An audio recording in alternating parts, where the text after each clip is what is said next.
Viva Voz, com Vera Magalhães.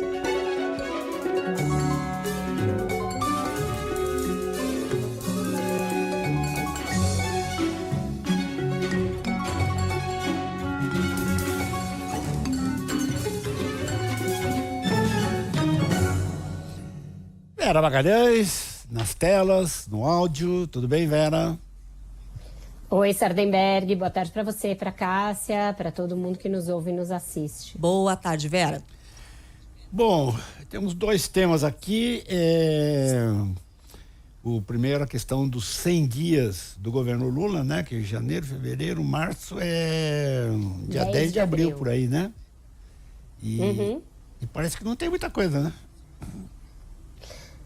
Isso está causando esse nervosismo todo, ao meu ver, Sardenberg. É esse fantasma aí dos 100 dias. Os governos acabaram instituindo esse marco para si mesmos e acabam ficando pressionados por ter o que mostrar nos 100 primeiros dias. E principalmente ter o que mostrar em termos de popularidade, né? Acaba sendo um referendo da eleição ali, se o governo mantém aquela força, o vigor com que saiu das urnas ou não. E no caso do Lula, ele enfrentou um 8 de janeiro, depois enfrentou um monte de problema para compor a base no Congresso e a economia está andando de lado. Então, tudo isso são notícias ruins que fazem com que, na aproximação desse marco aí dos 100 dias, ele não tenha muito o que mostrar até aqui em termos de realização. Conseguiu perenizar os R$600 no Bolsa Família, o salário mínimo, mas tudo isso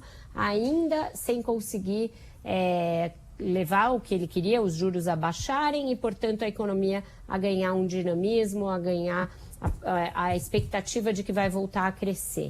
Então, isso está levando a esse nervosismo em relação aos juros, que hoje se mostrou de novo, né? E aí a gente já entra nesse segundo tópico, porque eles estão relacionados, que foi o fato de que o ministro-chefe da Casa Civil, Rui Costa, num café da manhã com jornalistas, voltou a carga contra o presidente do Banco Central no dia em que o Copom vai anunciar a sua decisão sobre a taxa de juros Selic, em termos muito ruins, né? Ele diz que ele presta um desserviço ao país ao manter a taxa de juros altíssima, que as pessoas não deveriam sair do mercado financeiro e assumir uma diretoria do Banco Central, e que há meios de você mandar uma proposta legislativa para o Congresso para alterar as regras de autonomia do BC. Tudo bem, até há meios de fazer isso. Agora eu pergunto, há meios de se aprovar uma mudança nisso? Porque quando o chefe da Casa Civil, que é o condutor ali, o maestro do governo, fala nesses termos, ele dá a entender que o governo está pensando em mandar uma proposta de emenda à Constituição para mexer na autonomia do BC. E o Congresso já deu várias sinalizações de que não topa mexer nisso, de que não é o momento. Os presidentes da Câmara e do Senado já falaram nesse sentido, várias lideranças. Então, aí você vê o ministro da Casa Civil gastando munição para fustigar o presidente do Banco Central no dia da decisão do Copom, com bravatas que dificilmente serão cumpridas. Outra coisa, ele fala essa coisa que a pessoa sai de um governo e não pode assumir uma estatal, porque tem incompatibilidade. Então, como assim pode sair do mercado financeiro e assumir uma diretoria do Banco Central? Mas o presidente Lula já deu aval para 2 novos diretores do BC, que foram avalizados pela Fazenda também, e um deles tem justamente passagem pelo mercado financeiro. Então, soa incoerente, soa vazio esse discurso e acaba tensionando uma decisão que já é bastante complexa e que não deverá ser essa que ele imagina. Todo mundo tem dito, a gente tem falado, vocês conversaram agora com a Miriam, com o Alexandre Schwartzman, com todos eles, não existe a tendência de que o BC baixe os juros já nessa reunião de hoje. Então, acaba soando inócuo, mantém o ambiente tensionado e faz com que o presidente viaje para essa visita à China com esse tema aí do arcabouço fiscal, dos juros,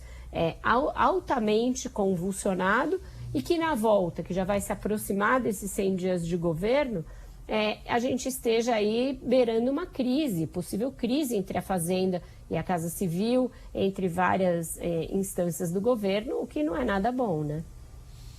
Exatamente. E Pois é, enfim, esse tumulto político todo não ajuda em nada, né, a decisão do BNDES, do Banco Central, né?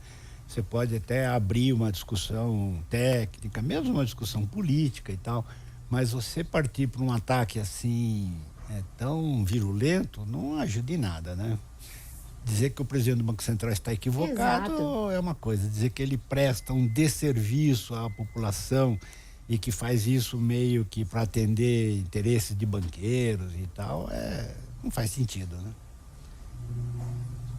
Isso sim é um desserviço ao próprio governo, Sardenberg, porque fica todo mundo ali clamando nesse tom, que não é um tom técnico. O PT fez, inclusive, protesto, queimou boneco do Roberto Campos Neto, tudo isso. Isso não vai levar a que o BC mude a sua análise, porque a análise da taxa de juros está muito vinculada à inflação, e a inflação ainda não deu sinais de que vai, pelo menos, convergir para o teto da meta.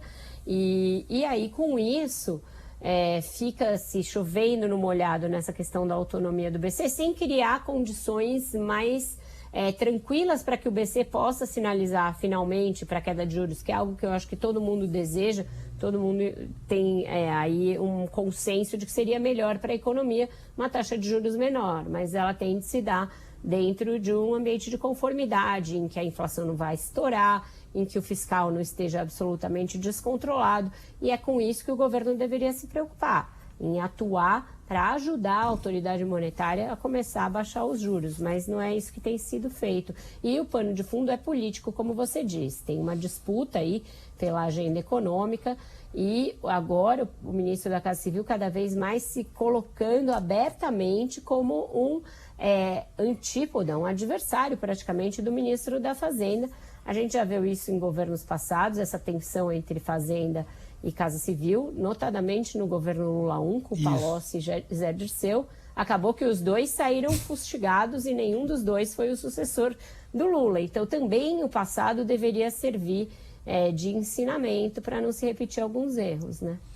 É verdade. Palocci e Zé Dirceu, ambos candidatos à sucessão presidencial, acabaram terminando que se entender com as autoridades policiais e judiciárias. Bom, Vera, só mais uma coisinha. Provavelmente, é quase certo que o Banco Central vai manter a taxa de juros em 13,75, para o meu entendimento quase unânime. Isso feito, como é que os caras vão reagir amanhã? Sai de baixo, né? Sai de baixo. Vai ser. E eu acho que a única coisa que pode fazer com que eles se contenham e se moderem é se no comunicado que acompanha a decisão do Copom vier algum ali sinal de que eles estão estudando para maio alguma possibilidade de baixar a taxa, etc. Ou de pelo menos considerar essa possibilidade a partir da próxima reunião, se houver um arcabouço fiscal consistente, etc. Isso tudo vai estar mais detalhado na ata que sai mais adiante, mas nesse primeiro comunicado já pode vir algum sinal que seja aí uma espécie de bandeira branca também do BC. E aí a gente espera que do lado de lá venha alguma moderação, mas é aquela coisa. Expectativa e realidade muitas vezes não convergem nessa seara política, ainda mais quando o PT está do outro lado e fazendo a sua carga nessa questão. Então, vamos ver o que vem por aí. Vera Magalhães, obrigado, Vera. E até amanhã. Obrigada, gente. Até mais, Vera. Até mais. Até amanhã. Um ótimo jornal para vocês. Tchau, tchau.